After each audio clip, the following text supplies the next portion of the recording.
शाम के वक़्त सेठ मक्खनलाल के सुंदर बगीचे में सूरज की पीली किरणें मुरझाए हुए फूलों से गले मिलकर विदा हो रही थीं। बाग के बीच में एक पक्का कुआं था और एक मौलसिरी का पेड़। कुएं के मुंह पर अंधेरे की नीली सी नकाब थी, पेड़ के सिर पर रोशनी की सुनहरी चादर। इसी समय एक नौजवान थका मांदा कुएं पर आया और लोटे से पानी भरकर पीने के बाद जगत पर बैठ गया। मालिन ने पूछा, कहाँ जाओगे? मगनदास ने जवाब दिया कि जाना तो था बहुत दूर, मगर यहीं रात हो गई। यहाँ कहीं ठहरने का ठिकाना मिल जाएगा? मालिन, चले जाओ सेठ जी की धर्मशाला में, बड़े आराम की जगह है। मगनदास, धर्मशाला में तो मुझे ठहरने का कभी संयोग नहीं हुआ। कोई हर्ज न हो तो यहीं पड़ा रहूं। यहाँ कोई रात को रहता है? मालिन, भाई, मैं यहाँ ठहरने को न कहूँगी। ये बाई जी की बैठक है, झरोखे में बैठकर सैर किया करती हैं। कहीं देखभाल लें तो मेरे सिर में एक बाल भी ना रहे। मगनदास, बाई जी कौन? मालिक, यही सेठ जी की बेटी इंदिराबाई। मगनदास, ये गजरे उन्हीं के लिए बना रही हो क्या? मालिन, हाँ, और सेठ जी के यहाँ है ही कौन? फूलों के गहने बहुत पसंद करती हैं। मगनदास, शौकीन औरत मालूम होती है। मालिन, भाई, यही तो बड़े आदमियों की बातें हैं। वे शौक न करें तो हमारा तुम्हारा निबाह कैसे हो? और धन है किस लिए? अकेली जान पर 10 लौंडियां हैं। सुना करती थी कि भगवान आदमी का हल भूत जोतता है। वह अपनी आंखों देखा। आप पंखा चलने लगे। आप सारे घर में दिन का सा उजाला हो जाए। तुम झूठ समझते होगे, मगर मैं आंखों देखी बात कहती हूँ। उस गर्व की चेतना के साथ जो किसी नादान आदमी के सामने अपनी जानकारी के बयान करने में होता है, बूढ़ी मालिन अपनी सर्वज्ञता का प्रदर्शन करने लगी।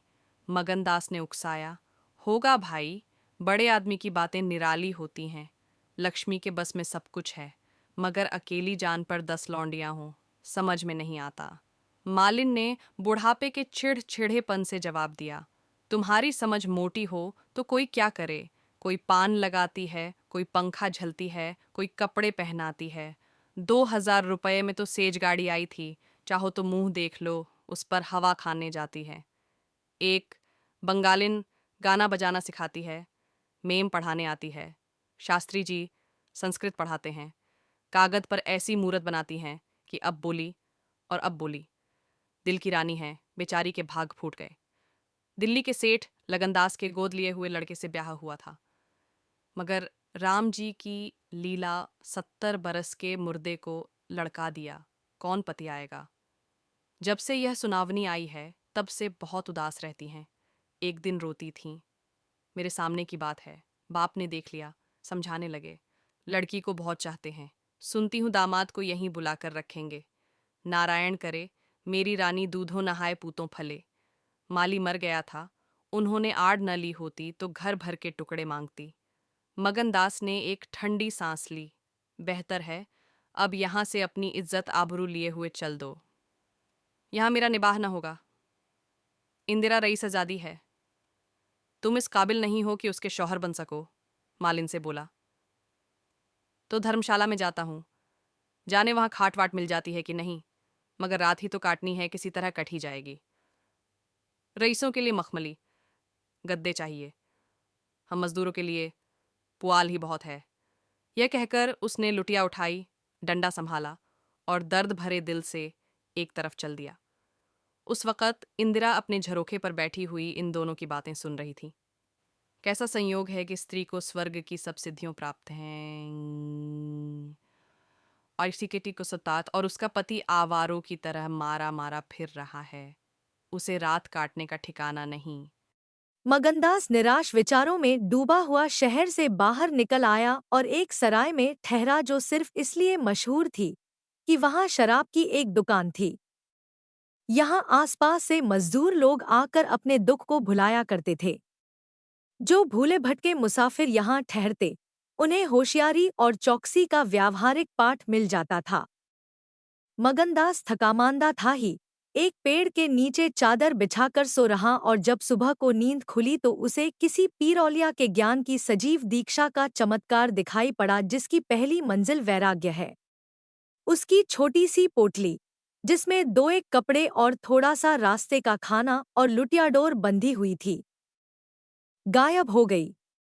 उन कपड़ों को छोड़कर जो उसके बदन पर थे, अब उसके पास कुछ भी न था और भूख, जो कंगाली में और भी तेज हो जाती है, उसे बेचैन कर रही थी। मगर वह दृढ़ स्वभाव का आदमी था। उसने किस्मत का रोना न रोया और किसी तरह गुजर करने की तदबीरें सोचने लगा। लिखने और गणित में उसे अच्छा अभ्यास था, मगर इस हैसियत में उससे फायदा उठाना असंभव था। उसने संगीत का बहुत अभ्यास किया था। किसी रसिक रईस के दरबार में उसकी कद्र हो सकती थी, मगर उसके पुरुषोचित अभिमान ने इस पेशे को अख्तियार करने इजाजत न दी हो। वह आला दर्जे का घुड़सवार था और यह फन मज़े में पूरी शान के साथ उसकी रोजी का साधन बन सकता था। यह पक्का इरादा करके उसने हिम्मत से कदम आगे बढ़ाए। ऊपर से देखने पर यह बात यकीन के काबिल नहीं मालूम होती, मगर वह अपना बोझ हल्का हो जाने से इस वक्त बहुत उदास नहीं था। मर्दाना हिम्मत का आदमी ऐसी मुसीबतों को उसी निगाह से देखता है जिसमें एक होशियार विद्यार्थी परीक्षा के प्रश्नों को देखता है। उसे अपनी हिम्मत आजमाने का, एक मुश्किल से जूझने का मौका मिल जाता है। उसकी हिम्मत अजनाने ही मजबूत हो जाती है। अक्सर ऐसे मार्के मर्दाना हौसले के लिए प्रेरणा का काम देते हैं। मगनदास इस जोश से कदम बढ़ाता चला जाता था कि जैसे कामयाबी की मंजिल सामने नजर आ रही है। मगर शायद वहां के घोड़ों ने शरारत और बिगड़ैलपन से तौबा कर ली थी, या वे स्वाभाविक रूप से बहुत मज़े में धीमे धीमे चलने वाले थे। वह जिस गांव में जाता निराशा को उकसाने वाला जवाब पाता। आखिरकार शाम के वक्त जब सूरज अपनी आखिरी मंजिल पर जा पहुंचा था, उसकी कठिन मंजिल तमाम हुई। नागरघाट के ठाकुर अटल सिंह ने उसकी चिंता। यह एक बड़ा गांव था। पक्के मकान बहुत थे, मगर उनमें प्रेतात्माएं आबाद थी। कई साल पहले प्लेग ने आबादी के बड़े हिस्से को इस क्षणभंगुर संसार से उठाकर स्वर्ग में पहुंचा दिया था। इस वक्त प्लेग के बचे खुचे वे लोग गांव के नौजवान और शौकीन जमींदार साहब और हल्के के कारगुजार और रोबीले थानेदार साहब थे। उनकी मिलीजुली कोशिशों से गांव में सतयुग का राज था। धन दौलत को लोग जान का अजाब समझते थे, उसे गुनाह की तरह छुपाते थे। घर घर में रुपए रहते हुए लोग कर्ज ले लेकर खाते और फटेहालों की तरह रहते थे। इसी में निबाह था। काजल की कोठरी थी, सफेद कपड़े पहनना, उन पर धब्बा लगाना था। हुकूमत और जबरदस्ती का बाजार गर्म था। अहीरों के यहाँ आंगजन के लिए भी दूध न था। थाने में दूध की नदी बहती थी। मवेशी खाने के मुहर्रिर दूध की कुल्लियां करते थे। इसी अंधेर नगरी को मगनदास ने अपना घर बनाया। ठाकुर साहब ने असाधारण उदारता से काम लेकर उसे रहने के लिए एक मकान भी दे दिया, जो केवल बहुत व्यापक अर्थों में मकान कहा जा सकता था। इसी झोंपड़ी में वह एक हफ्ते से जिंदगी के दिन काट रहा है। उसका चेहरा जद है और कपड़े मैले हो रहे हैं, मगर ऐसा मालूम होता है कि उस अब इन बातों की अनुभूति ही नहीं रही। जिंदा है मगर जिंदगी रुखसत हो गई है। हिम्मत और हौसला मुश्किल को आसान कर सकते हैं, आंधी और तूफान से बचा सकते हैं, मगर चेहरे को खिला सकना उनके सामर्थ्य से बाहर है। टूटी हुई नाव पर बैठकर मल्हार गाना हिम्मत का काम नहीं, हिमाकत का काम है।